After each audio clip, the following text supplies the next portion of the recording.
को कर नमन।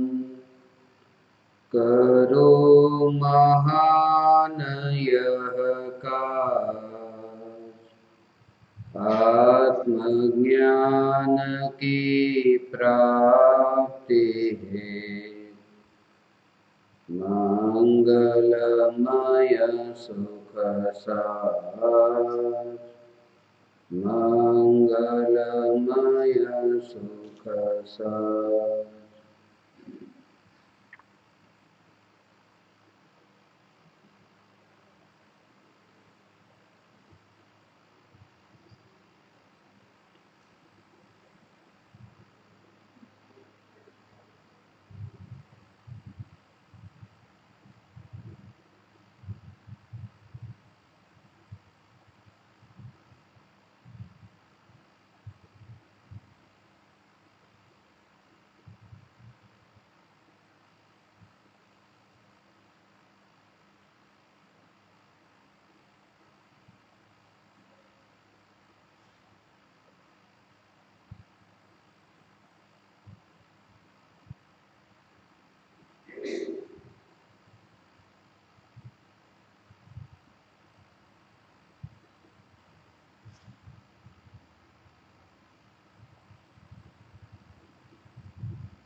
चैतन्य स्वभावी भगवान आत्मा अनादि अनंत शुद्ध चैतन्य मात्र है, ज्ञान मात्र है। मैं शुद्ध चैतन्य मात्र, ज्ञान मात्र भगवान आत्मा हूँ। प्रति समय यह जागृति बनी रहे, इस जागृति का नाम धर्म है। देह की प्रत्येक क्रिया के काल में और विकल्पों के बहते प्रवाह के काल में ज्ञानी को प्रति समय यह जागृति रहती है कि मैं चैतन्य तत्व इस देह की किसी भी क्रिया में और विकल्पों के बहते प्रवाह में कहीं भी मिला नहीं हूँ। ऐसा शुद्ध चैतन्य तत्व मैं हूँ। प्रति समय स्वयं की शुद्ध चैतन्य सत्ता का बोध, आत्म जागृति ही धर्म है। चैतन्य तत्व की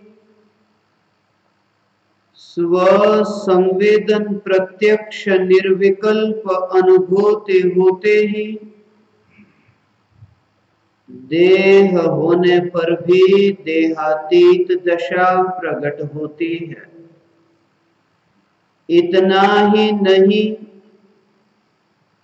विकल्प होने पर भी विकल्पातीत दशा प्रकट होती है। चैतन्य तत्व की निर्विकल्प अनुभूति होते ही आत्मा में अतीन्द्रिय आनंद का सागर उछलता है। फिर भी ज्ञानी की दृष्टि उस अतीन्द्रिय आनंद के सागर की ओर भी नहीं जाती और दृष्टि चैतन्य तत्व पर ही टिकी रहती है। यह चैतन्य तत्व ही मैं हूँ।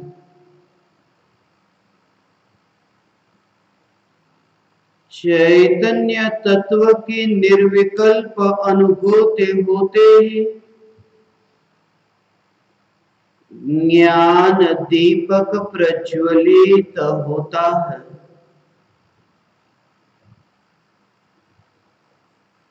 ज्ञान दीपक प्रज्वलित होते ही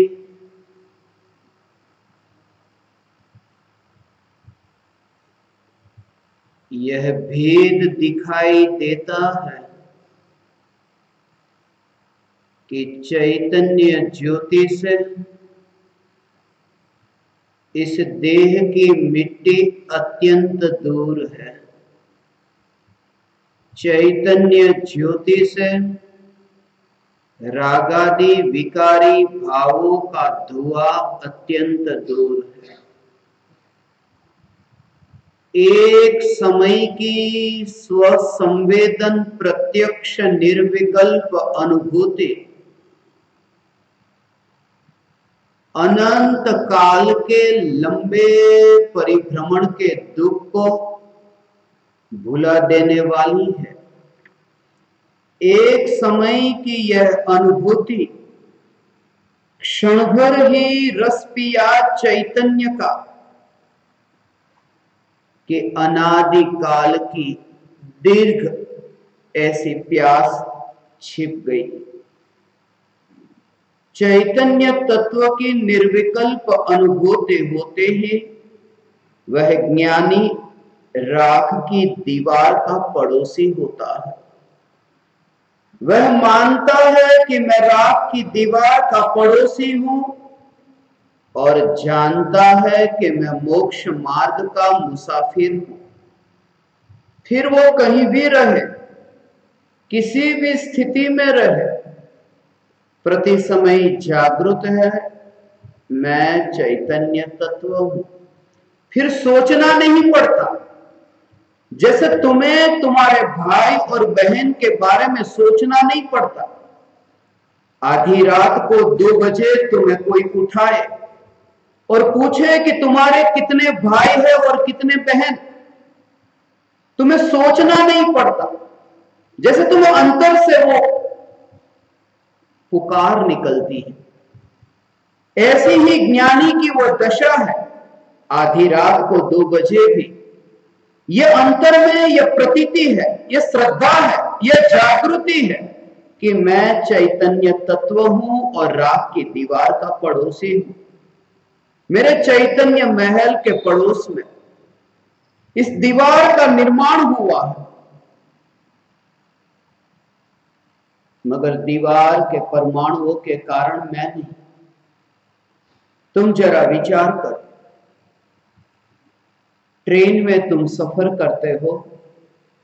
ट्रेन में सफर करते समय तुम्हें पता चले तुम मांस भक्षण नहीं करते, मगर तुम्हारे पास में कोई व्यक्ति बैठा है जिसके पास एक थैली है और तुम्हें पता चले कि उस थैली में मांस, वो मांस लेकर के यात्रा कर रहा है तुम्हारे पास में बैठा हुआ यात्री। तुम्हें कैसा लगेगा? तुम भावना भाओगे जल्दी से जल्दी यह व्यक्ति यहां से उठ जाए, या फिर मैं जल्दी से जल्दी यहां से उठ जाऊं। ये मांस की थैली के पास में मैं कैसे बैठूं? तुम मांस की थैली के पास में बैठने को तैयार नहीं होते। मांस की थैली के पास में बैठना तुम्हें दुखदायक लगता है। फिर यह मांस की ही थैली, ऐसा यह शरीर, इस शरीर में रहकर के यात्रा करना, क्या तुम्हें लगता नहीं कि इस शरीर में से मैं मुक्त हो, इस शरीर से मैं पार हो?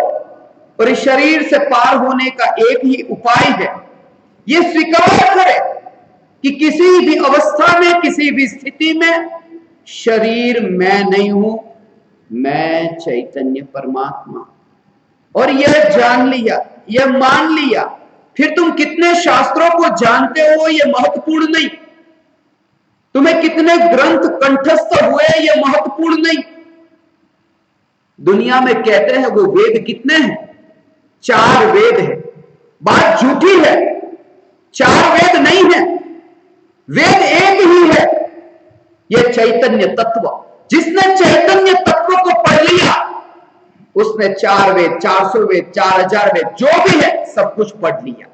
एक चैतन्य तत्व, और ऐसी चैतन्य तत्व की मस्ती दुनिया कहेगी पागल है, दीवाना है, मस्ताना है, मगर तुम्हें कोई फर्क न पड़ेगा क्योंकि तुम अपनी मस्ती में मस्त हो, चैतन्य की मस्ती में मस्त हो। और ऐसी मस्ती तुम्हें प्रकट हो, यह मस्ती ही तुम्हें प्रकट हो सकती है संसार के परिभ्रमण से, राग और द्वेष के विकारों से। तुम जब उब जाओ, जब तुम थक जाओ, तब तुम्हें ऐसा होगा कि बस अब कब छूटूं, कब छूटूं इस शरीर में से, ये कारागृह में से। मैंने इस पृथ्वी के कोने कोने पर जाकर दुनिया भर की जेलों में प्रवचन दिए, और जब मैं जेलों में जाता हूं, कैदियों को देखता हूं, आपकी ही भांति कैदी बैठते हैं प्रवचन में जैसे आप बैठे, कोई ज्यादा फर्क नहीं है।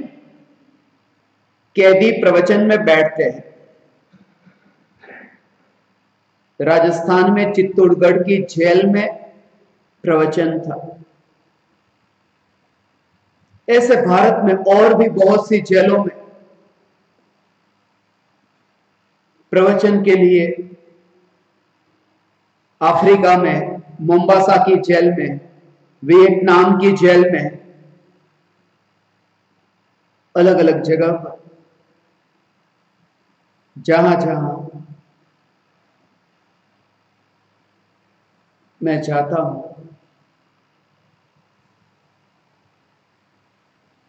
जेल में कैदियों को देखता हूं। एक जेल में गया था, प्रवचन समाप्त होने के बाद जेल के सुपरिटेंडेंट, कारागृह अधीक्षक, जिन्होंने मुझसे कहा कि आप कैदियों की कोठरी को देखना चाहेंगे जहां वे रहते हैं। मैंने कहा ठीक है, मैं जाऊंगा। वे मुझे लेकर गए। कोठरी में जाकर उन्होंने मुझे दिखाया, कैदियों को एक कोठरी में 4 कैदी रखे थे और चारों ओर दीवार, और एक कैदी एक दीवार की ओर बैठता है, दूसरा कैदी दूसरी दीवार की ओर, ऐसे चारों दिशा में 4 कैदी, और सभी को एक एक दीवार दे दी गई है। मगर एक दृश्य जब मैंने देखा, मैं आश्चर्यचकित हुआ।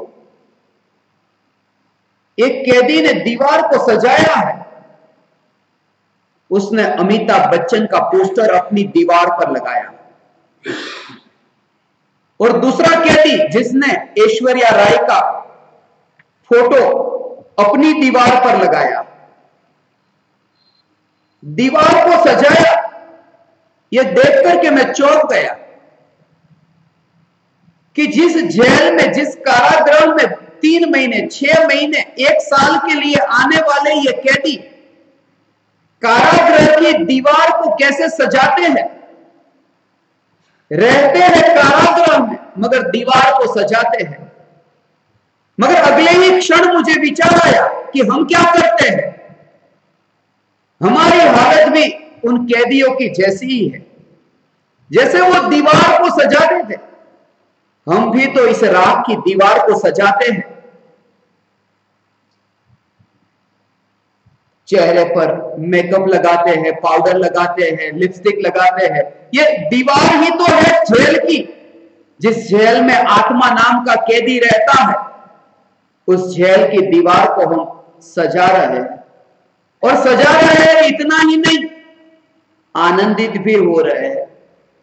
स्वयं को सुखी मान रहे हैं, ये बोध हो कि मैं इस कारागृह में से कब मुक्त हो।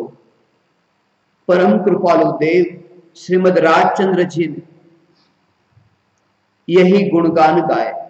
आपने सुना होगा, मैं आत्मसिद्धि शास्त्र मिशन लेकर पूरे विश्व में 142 देशों की यात्रा पर गया था। यह भाव मुझे सहज आया। परम कृपालु देव महात्मा गांधी जी, जिन्होंने अपने जीवन की आत्मकथा में यह लिखा कि मैं अपने जीवन में सबसे ज्यादा प्रभावित हुआ, जिनसे मुझे सीखने को मिला, ऐसे 3 महान व्यक्ति रस्किन, लियो टॉल्स्टॉय और रायचंद भाई। श्रीमद राजचंद्र जी को महात्मा गांधी जी रायचंद भाई कहते थे। जब गांधी जी साउथ अफ्रीका में थे तब पत्र व्यवहार से श्रीमद राजचंद्र जी के साथ में संपर्क होता था। प्रश्न पूछते थे, 27 प्रश्न पूछे थे। वे 27 प्रश्न और उनके उत्तर आज हमारे पास उपलब्ध है। महात्मा गांधी जी भारत के राष्ट्रपिता, जिन्होंने सत्य और अहिंसा के बल पर भारत को गुलामी से मुक्त किया, और यह शिक्षा उन्होंने जिनसे पाई वे श्रीमद राजचंद्र जी। उनकी रचना आत्मसिद्धि शास्त्र सिर्फ 90 मिनट में लिखा गया यह शास्त्र, और 142 गाथा, जैसे श्लोक होते हैं संस्कृत में, ऐसे गुजराती में 142 पद की रचना की। 142 गाथा आत्मसिद्धि शास्त्र में, गुजराती भाषा में। और अभी हमारे पास में धर्म के 1500 शास्त्र है। 1500 शास्त्र में से कोई भी पन्ना लाकर के आप मुझे दो, कोई भी वाक्य लाकर के मुझे दो, किसी भी शास्त्र का कोई भी वाक्य, वो मैं आपको बताऊंगा जो वाक्य आप लेकर आए हैं आत्मसिद्धि शास्त्र में कहां लिखा है। ऐसा यह शास्त्र, यह विचार मुझे आया कि यह ज्ञानी की ऐसी अपूर्व वाणी, पक्षपात के बिना, जाति और कुल के भेदभाव के बिना, किसी भी प्रकार के वेश के भेदभाव के बिना, ऐसा यह धर्म का स्वरूप परम कृपालु देव ने हमें समझाया। यह विचार मुझे आया। आपने ये सुना होगा, 26 दिसंबर 2004 के दिन इंडोनेशिया में सुनामी आया था, और सुनामी में 2,30,000 लोगों की मृत्यु हुई थी। 2,30,000 लोग। बांदाचे इंडोनेशिया का शहर जो सुनामी का सेंटर पॉइंट था, और बांदाचे जहां पर 2,30,000 लोगों की लाश, और समुद्र के बीच में जो बांदाचे से निकला एक व्यक्ति बच गया था 2,30,000 लोगों में। 26 दिसंबर 2004 के दिन वो मैं था। 2,30,000 लोगों की लाशों के ढेर को मैंने अपनी आंखों से देखा। मैंने मृत्यु को देखा, और मैं तुमसे कहता हूं, यदि तुम मृत्यु को देखो तो तुम्हें अनित्यता की असारता का बोध हुए बिना न रहेगा। I have seen the mountain of dead bodies. लाशों का ढेर, एक के ऊपर दूसरी, तीसरी, चौथी, ऐसे लाशों का ढेर। तुम एक मुर्दे को रास्ते पर देख लो, तुम्हें कैसा लगता है? 2, 3, 4, और जब तुम मुर्दे के ढेर को देखो और तुम्हें बोध हो। किसी की मृत्यु को देख करके तुम अपनी मृत्यु को देख सको, बस वही क्षणिक का बोध है। समझदार व्यक्ति इंतजार नहीं करता स्वयं के मरने का, दूसरे को मरता हुआ देखकर समझ जाता है, बस अब यही मेरी स्थिति, ये मेरी हालत, यही होने वाला है। बांदाचे से मुझे साबांग जाना था। साबांग एक आइलैंड का नाम है और यह सुनामी का सेंटर पॉइंट था। ये बांदाचे यहां है, सुनामी का सेंटर पॉइंट यहां है और यहां साबांग है।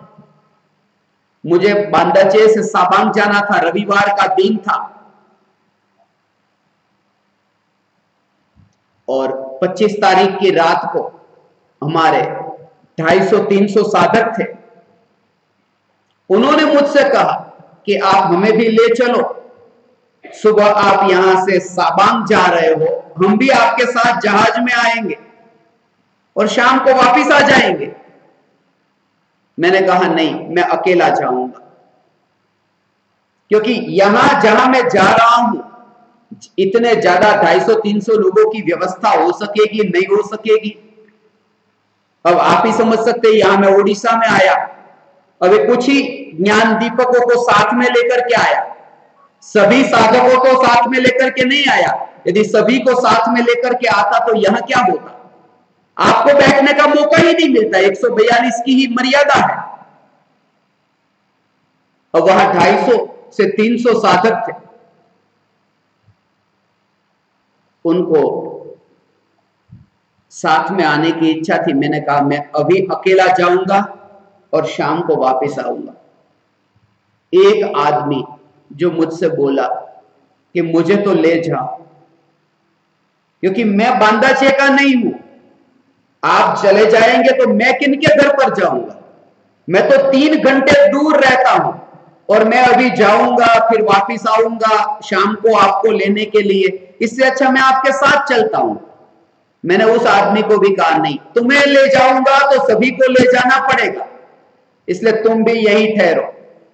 उसने कहा ठीक है, मैं फेरी टर्मिनल पर ही ठहरता हूं, जो जहाज जहां से चलता है, जहाज का स्टेशन, वो वहीं पर ही कुर्सी पर बैठ गया। मैं यहीं पर ही आपका इंतजार करता हूं, शाम को आप आएंगे, मैं यहीं पर ही बैठा मिलूंगा। और यह जहाज शुरू हुआ। सभी लोगों ने मुझे विदा किया और जब यहां सुनामी का सेंटर पॉइंट था, सेंटर पॉइंट को क्रॉस करके मैं आगे गया। जैसे ही आगे गया 10-15 मिनट हुई होगी, पीछे मुड़कर के देखा ये सब पानी बांदाचे की ओर, साबांग की ओर कुछ भी नहीं।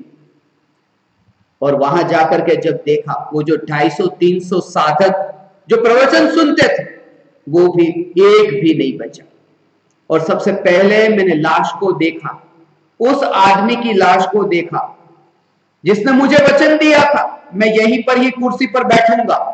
मैंने पहली लाश उस आदमी की देखी। यही वो दिन था जिस समय मुझे यह स्मरण में आया, परम कृपालु देव के वचनामृत का 27वां पत्र।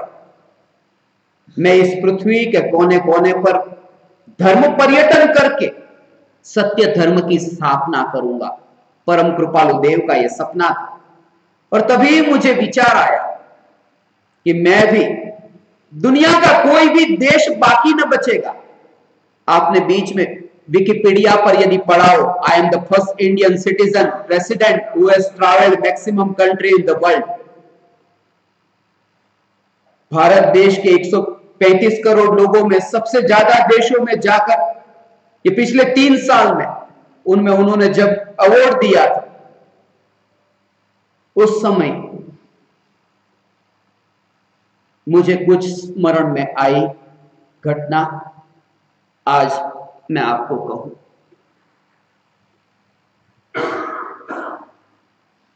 आपको ये जो अवसर मिला है यहां बैठने का, ये सुनने का, इसे यूं ही मत समझ लेना। महाभाग्य से, महापुण्योदय से, सद्भाग्य से ये वाणी, ये वितरागी परमात्मा की वाणी ये मेरी वाणी नहीं है। यदि कोई पोस्टमैन किसी मां को खत दे करके कहे कि लो, आप गांव में रहती हो, आपका बेटा शहर में रहता है, आपके बेटे ने आपके लिए खत लिखा है, लो मैं खत लेकर के आया हूं। मां अंधी है, मां अनपढ़ है। मां ने पोस्टमैन से कहा कि मैं तो पढ़ न सकूंगी ये चिट्ठी मेरे बेटे की, तुम ही पढ़ के सुना दो। और पोस्टमैन ने चिट्ठी पढ़ना शुरू किया। जब पोस्टमैन चिट्ठी को पढ़ता है और पढ़ा परम पूज्य मां, तो मां जब ये सुनेगी परम पूज्य मां, तब क्या मान करके सुनेगी? क्या पोस्टमैन मुझे मां कह रहा है या फिर मेरा बेटा मुझे कह रहा है? पोस्टमैन के मुंह से तो आवाज आ रही है, मगर पुकारने वाला बेटा है। मैं पोस्टमैन हूं, वितरागी परमात्मा की वाणी, वितरागी परमात्मा की पुकार मैं आप तक लेके आया हूं। मैं तो एक पोस्टमैन हूं, मैं तो एक मीडिएटर हूं, मैं कुछ भी नहीं, मैं तो मुसाफिर हूं, मैं तो मुसाफिर हूं। कुछ समय के लिए आप परमात्माओं के संग मुझे सत्संग करने का अवसर प्राप्त हुआ। मैं किसी का गुरु नहीं, मैं किसी का गुरु नहीं, मैं तो साथी, मैं तो यात्रा कर रहा हूं मुक्ति के पथ पर, और भावना पाता हूं कि बस तुम भी साथ चल लो, साथ चल लो। ज्ञानियों की शरीर से नकल न करना। जैसे कोई व्यक्ति रास्ते पर चलता हो, उसके हाथ में जलता हुआ दिया हो, उस व्यक्ति ने सफेद कपड़े पहने, उस व्यक्ति ने लंबी जटा, लंबे बाल, और वह रास्ते पर यात्रा कर रहा है। तुमने देखा उस व्यक्ति को कि रास्ते पर यात्रा कर रहा है, तो तुमने क्या किया कि तुमने भी सफेद कपड़े उसकी तरह पहन लिए। तुमने क्या किया कि तुमने भी लंबे लंबे बाल उसकी तरह रख लिए। मगर वो जो आदमी आगे यात्रा कर रहा है, वो ठोकर नहीं खा रहा, और तुम पीछे चलते हो ठोकर खाते हो, क्योंकि उस व्यक्ति के हाथ में जलता हुआ दिया है और तुम्हारे हाथ में जलता दिया नहीं। रास्ते पर चलने के लिए, मार्ग को देखने के लिए सफेद कपड़े की इतनी जरूरत नहीं है, लंबे बाल की इतनी जरूरत नहीं है, जलते हुए दिए की जरूरत है। और वह जलता हुआ दिया वही आत्मज्ञान है, वही अंतर की अनुभूति है। तुम्हें अंतर की अनुभूति प्रकट हो, यह मैं भावना पाता हूं। चैतन्य तत्व की अनुभूति तुम्हें प्रकट हो, तुम्हें प्रकट हो, तुम्हें प्रकट हो। गुरु के ज्ञान का दीपक तुम्हें काम में आ सकता है। गुरु के ज्ञान का दीपक मार्ग पर चलने के लिए तुम्हें काम में आ सकता है, मगर आंख तुम्हारी स्वयं की चाहिए। गुरु के जलता हुआ वो जो दीपक, वो तुम्हें उपयोग में आ सकता है चलने के लिए, मगर पैर तुम्हारे स्वयं के चाहिए, दृष्टि स्वयं की चाहिए, चरित्र स्वयं का चाहिए। कोई गुरु तुम्हें पहुंचा न देगा। कोई गुरु तुम्हें नहीं पहुंचा सकता। यदि कोई गुरु तुमसे कहे कि मैं तुम्हें पहुंचा दूंगा, वो तुम्हारा शोषण कर रहा है, तुम्हारे साथ छेड़खानी कर रहा है। गुरु तो वह जो सिर्फ इतना कहे कि मैं तुम्हें मार्ग दिखाऊंगा, चलना तुम्हें होगा, यात्रा तुम्हें करनी होगी। यह मार्ग मुफ्त में न मिलेगा, अपूर्व पुरुषार्थ चाहिए, अनंत पुरुषार्थ चाहिए उस परम पद की प्राप्ति के लिए। ये प्राप्ति आप परमात्माओं को प्रकट हो। इस पृथ्वी पर आत्मसिद्धि शास्त्र लेकर मैं ऐसे ऐसे देशों में गया। इसलिए कल ही जब मैं यहां आया, तब स्वामी जी मुझसे पूछ रहे थे, ये छोटा सा गांव है, गांव में आपको चलेगा ना? ये तो गांव है, कोई सुविधा नहीं यहां ऐसी। और आप तो अमेरिका में, कनाडा में, ऑस्ट्रेलिया में, ऐसे ऐसे सिंगापुर में, ऐसे देशों में, यहां चलेगा नहीं। अभी आपको पता नहीं, मैं अफ्रीका के ऐसे ऐसे देशों में गया हूं जहां पर लोगों को पहनने के लिए हमारे जैसे कपड़े भी नहीं है, हमारे जैसे कपड़े भी नहीं। आज मैंने पेड़ को देखे, बड़े बड़े पेड़, पेड़ के पत्ते को जब मैं आज देखता था, अभी अभी मैं हम पुरी जाकर वापस लौटे, पुरी के रास्ते ये देख रहा था, समुद्र के किनारे नारियल को देख करके ये विचार आता था, खारे समुद्र में खारा खारा सागर, उस सागर के पास में ये नारियल के अंदर मीठा पानी भरने कौन गया होगा? खारे सागर के पास में नारियल में मीठा पानी भरने कौन गया होगा? ये खारा संसार सागर, और खारे संसार सागर में ज्ञानियों के हृदय में ज्ञान दीपकों के लिए बोधामृत भरने कौन गया होगा? ये बोधामृत भरने कौन गया होगा? ये विचार मुझे आता था। उन पत्तों को जब मैं देखता था, पत्तों को देखता था, तब मुझे अफ्रीका के उन साधकों की स्मृति प्रकट हुई। अफ्रीका में Congo, Rwanda, Burundi, Niger, Burkina Faso, Ivory Coast, Ghana, इन सब देशों में, कुछ लोगों ने तो इन देशों के नाम भी न सुने होंगे कि यह देश भी है। Lesotho, Eswatini, Botswana, Namibia, Angola, ऐसे देशों में बहुत से प्रांत ऐसे हैं जहां पेड़ के जो पत्ते हैं, पत्ते को सिलाई करते हैं कांटे से, पत्ते को कांटे से सिलाई करके उसके कपड़े बनाते हैं। उनके पास में कपड़े नहीं। कल जब मैंने आपकी वो आगता स्वागता देखी, पहली बार मैंने ये देखा, पूरी दुनिया में ओडिशा जैसा तो किसने भी नहीं किया। जैसे ही मैं आया कि लोग आए, दर्जी आया कि कपड़े का नाप दे दो, कि किसके लिए? एक रात में कपड़े सिल करके दे देगा, कल सुबह जो प्रवचन है वो आप दर्जी का कपड़ा आज जो सिलेगा ने वो कल सुबह पहनना। मैंने कहा मेरी तो प्रतिज्ञा है, एक जोड़ी कपड़ा पहनता हूं, एक जोड़ी दूरी पर सूखता है। मैंने पूरी दुनिया में एक जोड़ी कपड़ा लेकर के यात्रा की, रात को उतार कर धोता था, सुबह उसी को पहन करके निकल जाता था।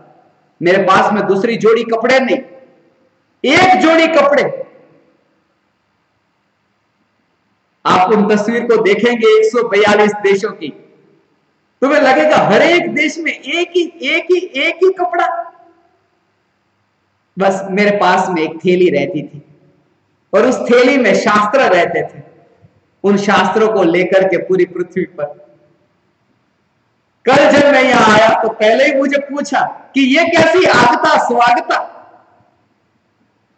कि आज ही पहले कपड़े का नाप दे दो, सिलाई करके देंगे, कल सुबह वो कपड़े। मैंने कहा मैं तो एक ही जोड़ी कपड़ा ये रखता हूं और मेरी प्रतिज्ञा है। तो मुझे क्या कहा कि ये कपड़े एक ही जोड़ी रखते हैं ना, तो जो दर्जी सिलाई करके देगा उसे रख लेना। मैंने कहा इसका? बोले वो हम पहनेंगे। स्वामी जी बोलते ये हम पहनेंगे। और कुछ लोग तो ऐसा बोले नहीं, अकेले वो नहीं, इसके थोड़े छोटे छोटे टुकड़े करेंगे और हमारे कपड़े में जोड़ करके हम पहनेंगे सब। ऐसा तो मैंने इस पृथ्वी पर कहीं नहीं देखा। आपकी जो ये भक्ति है, आपका जो ये भाव है, बस यही भाव जितना मेरे प्रति है आपको अपने आत्मा के प्रति हो जाए और अंतर में लीन हो जाए। हे चैतन्य परमात्मा, बस अपने। हा हा हा।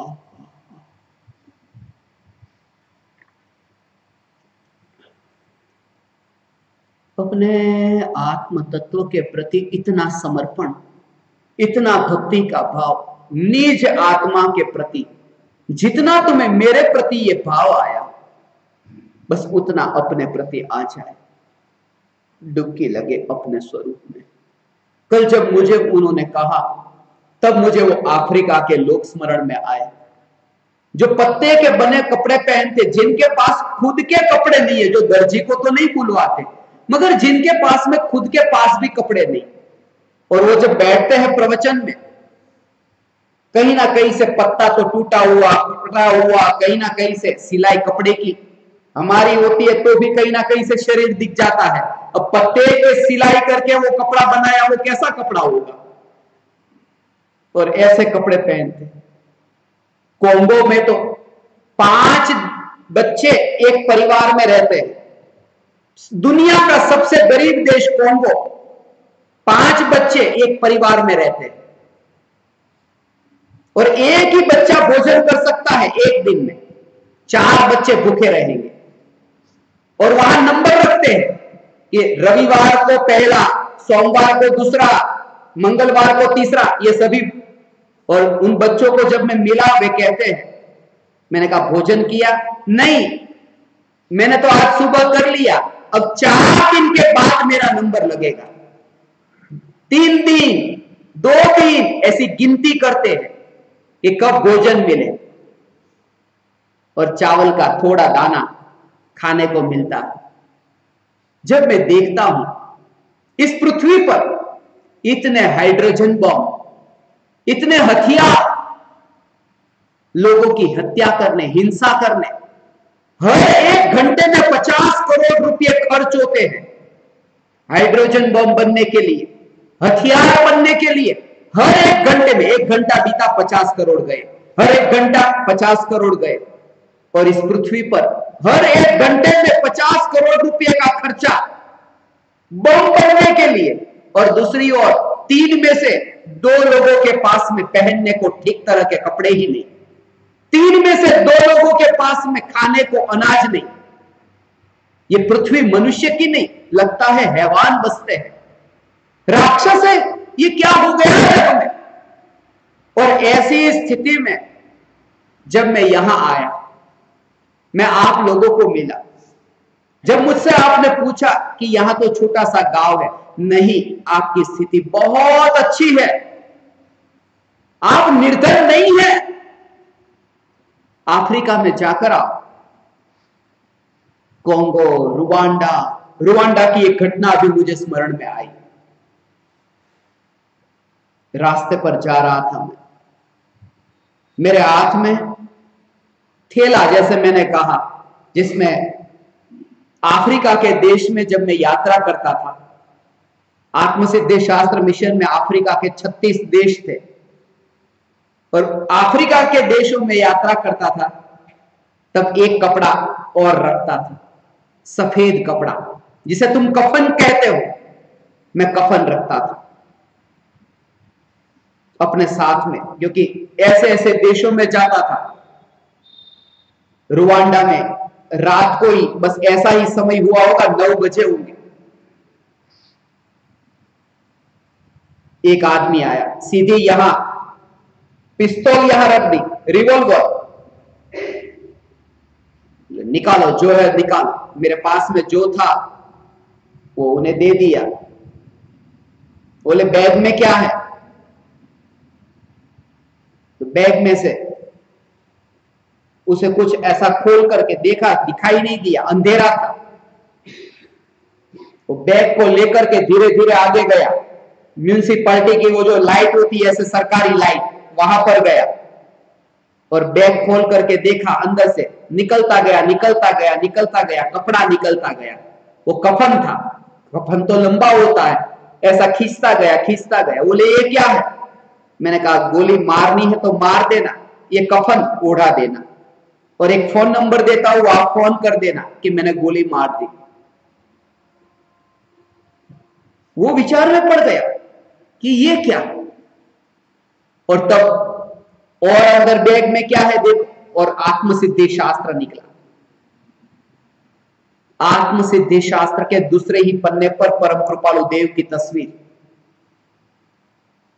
श्रीमद राजचंद्र जी की तस्वीर देख करके वो देखता ही रह गया। उसने वही बंदूक को फेंक दिया, चरणों में गिर गया। रुवांडा का लुटेरा। फिर वो मुझे पूछता है इसमें क्या लिखा है, और जब मैंने कहा कि तुम स्वयं परमात्मा, वो बोलता है मैं लुटेरा हूं।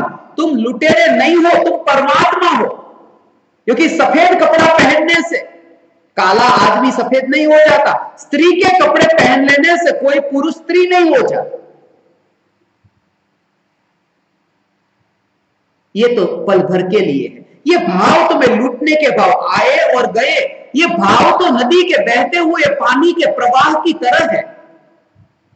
ये भाव तो आते हैं और जाते हैं।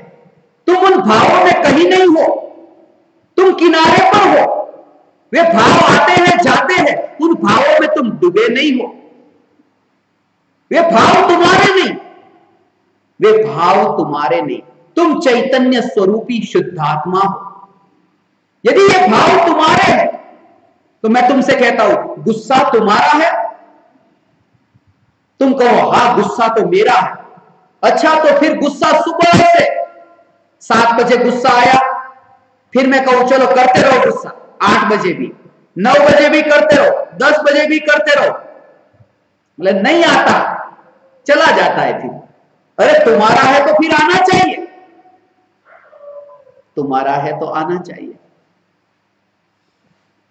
अभी मैं आपसे कहूं चलो गुस्सा करो, चलो गुस्सा करो, चलो गुस्सा करो। जब मैं गुस्सा करने के लिए कहता हूं आप हंसते हो, और जब गुस्सा आता है लोग कहते हैं मत करो, छोड़ दो, जाने दो, छोड़ दो, जाने दो। नहीं नहीं नहीं नहीं, आज तो मैं मारूंगा। तो जब गुस्सा आता है तब नहीं करने के लिए कहते तो भी रोकते नहीं हो, और यदि करने के लिए कहता हूं फिर भी करते नहीं हो। इसका मतलब कि तुम नहीं करते, वो तो कभी ऐसा होता है कि गुस्सा आ जाता है, मगर मैं गुस्सा नहीं, मैं तो चैतन्य परमात्मा हूं। ये जागृति धर्म है, ये जागृति धर्म है कि कोई भी विकार का भाव मेरा स्वरूप नहीं है, स्वरूप नहीं है। गंदी नदी बहती है मगर मैं नदी में नहीं हूं, मैं किनारे पर हूं।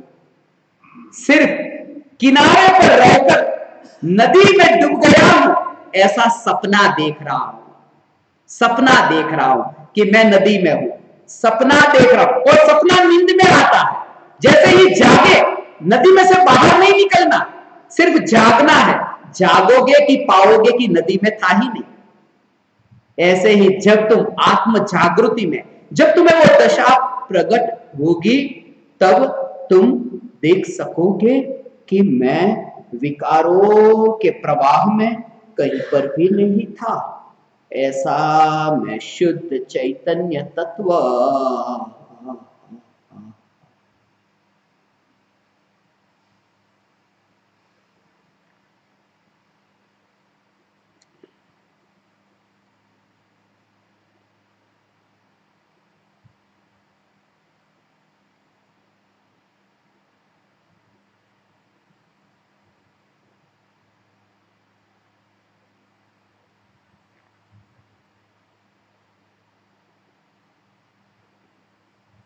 गायब हो जाने की ये कला है, यही कला है गायब हो जाने की। यहां रह करके भी यहां न रहना।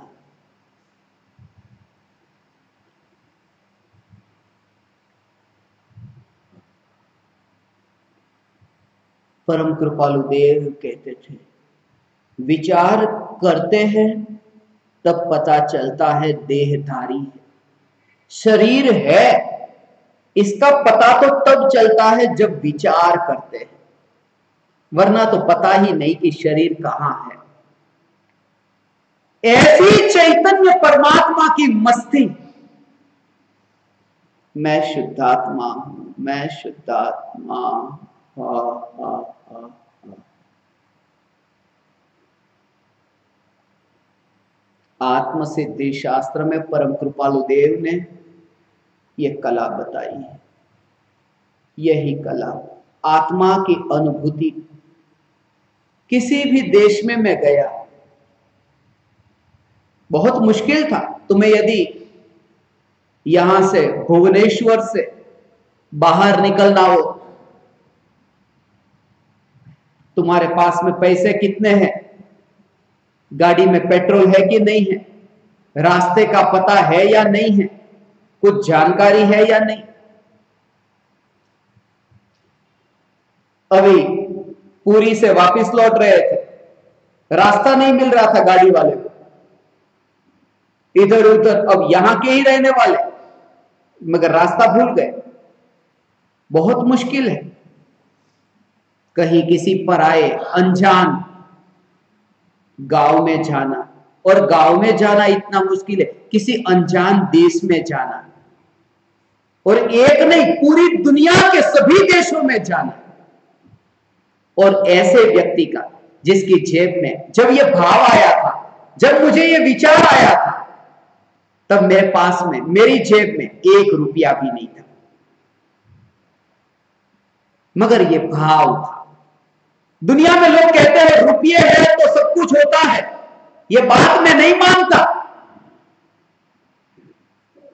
तुम्हारा भाग्य है तो कार्य होता है, रुपये से कुछ भी नहीं होता। मेरे पास 1 भी रुपया नहीं था, और तुम्हें ऐसे ऐसे देशों में, तुमने सुना हो अमेरिका जाना हो, यूरोप जाना हो, तुम्हें यहां से वहां के देशों का वीजा यदि तुम्हें चाहिए, अनुमति चाहिए, परमिशन चाहिए, कितना कितना प्रॉपर्टीज के पेपर तुम दिखाओ, कितने कितने लेटर दिखाओ। मेरे पास कुछ भी नहीं था,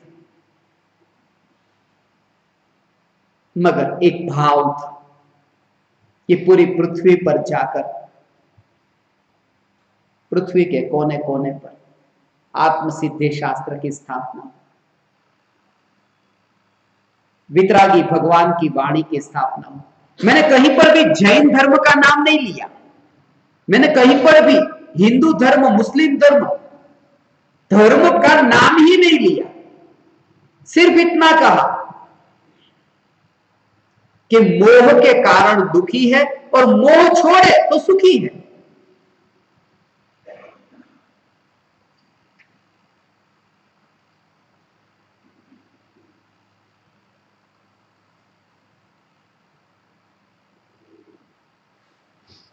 एक कांच का गिलास यहां रखा हो, नीचे गिर करके फूट जाए, किसको दुख होगा? जिसने माना कि ये मेरा है, उसे दुख होगा।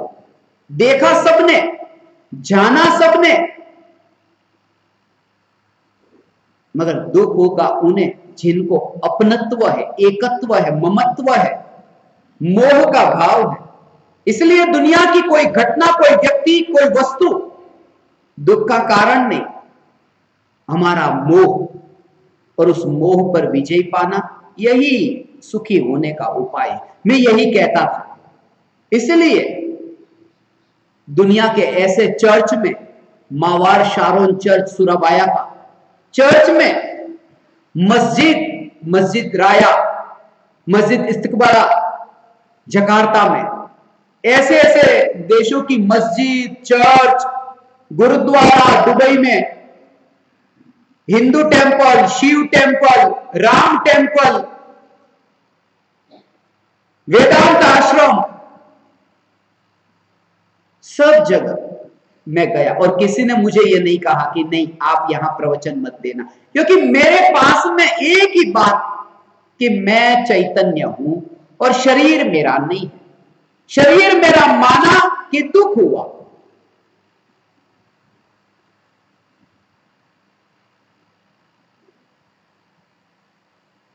और शरीर का ही मोह छूटा। बस ये वितरागी परमात्मा की वाणी समस्त प्रकार के आग्रह को छोड़कर, तुम्हें बचपन से यदि यह नहीं बताया होता कि तुम हिंदू हो, यदि तुम्हें बचपन से नहीं बताया होता कि तुम मुस्लिम हो, तो भी तुम होते या नहीं होते, तुम्हारा अस्तित्व होता या नहीं होता। बस वही तो तुम्हारा अस्तित्व जो है, वही असली तुम्हारा स्वरूप है, जो दूसरा कोई तुम्हें बताता नहीं, फिर भी तुम हो, वही असलियत है तुम्हारी। क्योंकि दूसरों के द्वारा जो तुम्हें पुकारा गया है, वो दूसरों के द्वारा जो दिया गया है, वो कभी जा भी सकता है और जाने ही वाला है। दूसरा जो भी देगा वो चला जाएगा, जो यहां है वही टिक करके रहेगा। वो चैतन्य स्वरूप है जो सदाकाल टिक करके रहेगा। पूरी पृथ्वी पर वितरागी परमात्मा की वाणी पहुंची, शुद्धात्मा के चैतन्य की पुकार हुई। ऐसे ऐसे देशों में मैं सबसे ज्यादा दुनिया का एक ऐसा देश जिसके साथ मेरे बहुत गहरे ऋणानुबंध, कुछ गहरे ही रिश्ते हैं, ऐसा देश सिंगापुर। अभी अभी मैं थोड़े दिन पहले आया, मेरे पासपोर्ट में 142वां स्टैंप पड़ा सिंगापुर का। 142 स्टैंप पासपोर्ट में पड़े, तब तक मैं सिंगापुर गया आया। मैं आनंदित था 142 का अंक, क्योंकि मैं 142वां स्टैंप पासपोर्ट में पढ़ने वाला था उस समय। क्योंकि 142 गाथा आत्मसिद्धि शास्त्र की, 142 देश दुनिया के, 142 मेरे विचार में चल रहा था। और 142वां स्टैंप, जैसे ही उसने स्टैंप लगाया और मैंने देखा कि जिस ऑफिसर ने स्टैंप लगाया, उस ऑफिसर का जो नंबर था वो 142 नंबर था। और भी ऑफिसर थे, मगर उसी ऑफिसर का था बैठना और उसका स्टैंप लगाना। तो मैं कुछ वीडियो में, तस्वीर में दिखाऊंगा। यहां ऐसी कोई व्यवस्था होगी तो एक ऐसा कार्यक्रम रखेंगे, तुम देखोगे। मैं दुनिया के ऐसे ऐसे देशों में गया। अभी मैं जापान गया था, 1 महीना भी नहीं हुआ, शायद कल 1 महीना पूरा होगा।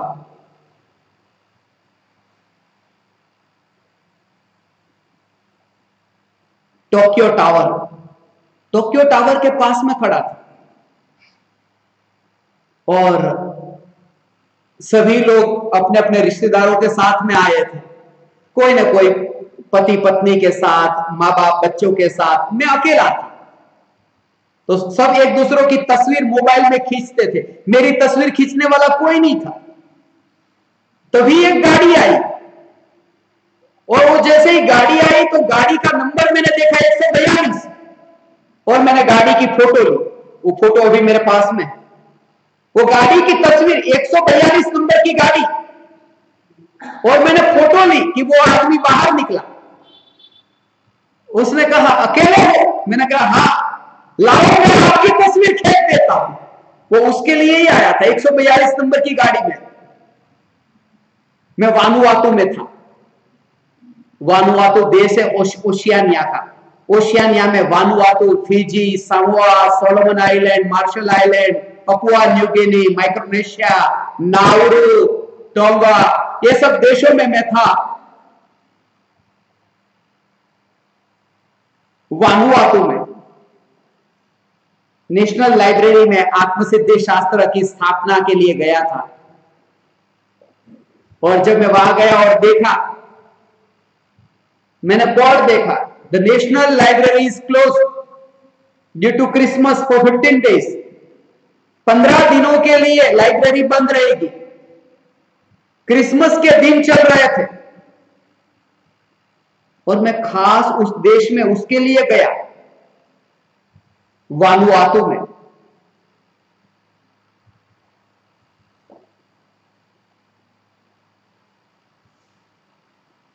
सुबह गया, शाम को फिर वापस निकल जाना था। 4-5 घंटे के लिए कुछ गया होगा। वहां जाकर के मैं बैठ गया। इतना समय, इतना पैसा, ये सब खर्च हुआ और लाइब्रेरी तो बंद है। लाइब्रेरी में स्थापना वो नहीं थी आत्मसिद्धि शास्त्र की। मैं वहीं पर ही बैठ गया सीढ़ी पर।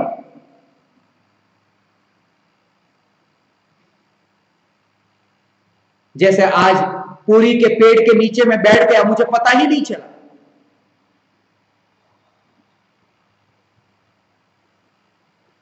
उन वृक्षों के पास में एक बार निकट काल में जाना होगा। मैं बैठा, मेरा मन नहीं लगा। ध्यान करने बैठा, मन नहीं लगा। आंख खोली, आंख खोली कि एक गाड़ी को देखा, और गाड़ी को देखा, गाड़ी का नंबर था 14201 14201। मैंने फोटो ली। गाड़ी में से एक औरत नीचे उतरी। उस औरत ने कहा, I am the director of the national library. I have just received a call from unknown number that Son of God is waiting at the National Library. मैं लाइब्रेरी की डायरेक्टर हूं। मुझे एक अनजान नंबर से फोन आया कि परमात्मा का बेटा लाइब्रेरी पर इंतजार कर रहा है। उन्होंने लाइब्रेरी खोली, आत्मसिद्धि शास्त्र की स्थापना हुई, और वह बहन जी मुझे कितनी जगह पर ले गए। रिजर्व बैंक ऑफ वानुआतू में ले गए, पोर्ट विला में यूनिवर्सिटी में ले गए, पैसिफिक यूनिवर्सिटी में ले गए, पोर्ट विला की पब्लिक लाइब्रेरी में ले गए, इतनी जगह। लास्ट में मुझे वो एयरपोर्ट छोड़ने आए।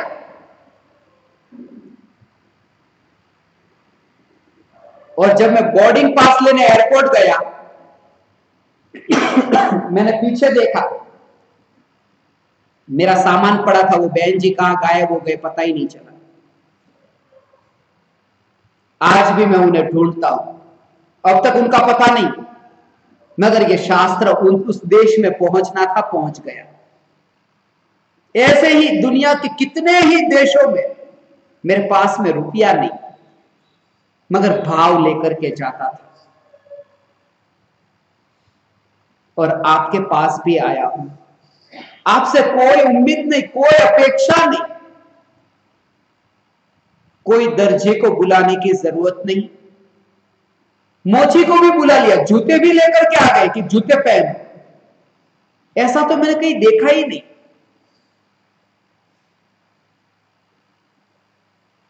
बोले आपके जूते यहां छोड़ देना, हमारे जूते पहन लो, हम नए जूते लेकर के आए, ऐसा बोले।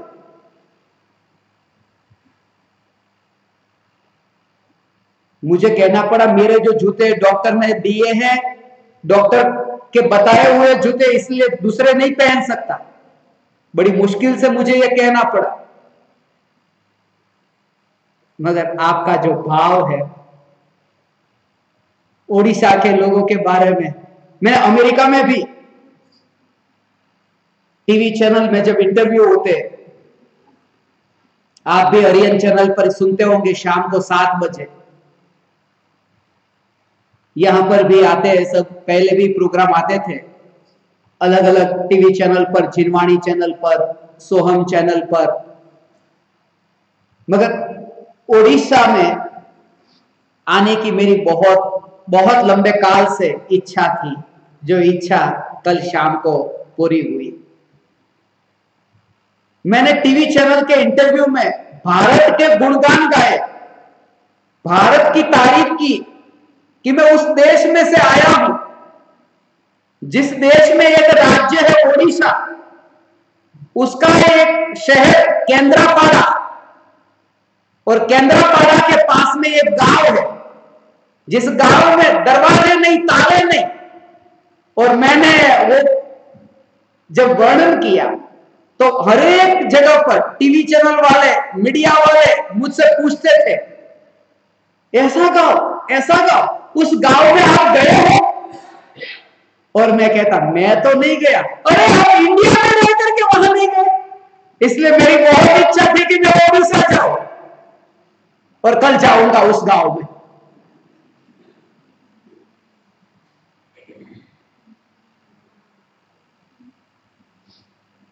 थोड़े दिन पहले ही मैंने पढ़ा था, वीडियो भी देखा कि एक बच्चे की मां मर गई है और नीची जाति का है, तो कोई गांव वाले लोग उस मुर्दे को हाथ नहीं लगा रहे। वो बच्चा साइकिल पे लेकर के मां के मुर्दे को लेकर के जा रहा था। मुझे विचार आया, उस बच्चे को मैं गले मिलना चाहता हूं, मगर मुझे अभी किसी ने बता दिया वो तो इतना पैसा वाला हो गया है, क्योंकि टीवी पर जब उसकी खबर आई तो लोगों ने बहुत पैसे भिजवाए उसको। अब तो किसी को मिलता होगा नहीं मिलता होगा पता नहीं, प्रख्यात हो गया। मगर ओडिशा के बारे में मैंने बहुत सुना था और मेरे हृदय में इस राज्य के प्रति बहुत भाव था। मैं अत्यंत आनंदित हूं। ओडिशा का सत्संग का शुभारंभ करने का आज का ये दिन 19 तारीख, 19 का अंक मुझे अत्यधिक प्रिय है, क्योंकि आत्मसिद्धि शास्त्र की 19वीं गाथा के कारण ही 19वीं गाथा 142 में 19वीं गाथा ऐसी है जिसके कारण मुझे पूरे शास्त्र के प्रति अहोभाव जगा। और जब आत्मसिद्धि शास्त्र मिशन का समापन समारोह था, तब आत्मसिद्धि शास्त्र मिशन के प्राण को ये गाथा की पूजा के लिए हमने चुना था। उनकी अनुपस्थिति में मैं उस गाथा की पूजा के लिए खड़ा हुआ था, 19वीं गाथा। तो आज ही इस सत्संग भवन में सत्संग का शुभारंभ हुआ। मुझे बताया गया कि आप आने वाले थे, इसलिए ये हॉल बनाया। इतनी जल्दी जल्दी में यहां कुछ भी नहीं था, मगर दिन रात मेहनत करते थे। बोले कितनी रात से तो सोए नहीं थे।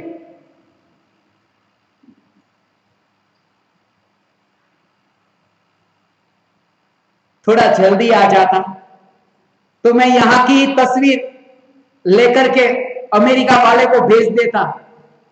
थोड़ा जल्दी आ जाता ना तो कि देखो ये एक गांव है ऐसा कि जहां दरवाजे नहीं, दरवाजे लगने से पहले आ जाता कि देखो यहां दरवाजे नहीं, यहां खिड़की नहीं, यहां ताले नहीं। उनको क्या पता कि हॉल बन रहा है। मगर 19 का अंक जो मुझे अत्यधिक प्रिय है और स्वरूप मुझे अत्यधिक प्रिय है। स्वरूप एबीसीडी में स्वरूप का एस 19वां लेटर आता है, 19वां अक्षर है। ये साल भी 19वां है और आज तारीख भी 19 है। आज के इस दिन यहां आप परमात्माओं के संग मुझे सत्संग करने का अवसर मिला। मैं ऋणी हूं आप परमात्माओं का। आप परमात्माओं ने मुझे यह अवसर दिया, इतना प्रेम दिया, वात्सल्य दिया। ऋण रहा आपका मुझ पर। मैं आप समस्त परमात्माओं को मेरे हृदय के अंतःकरण से प्रणाम करता हूं। मेरे प्रणाम स्वीकार।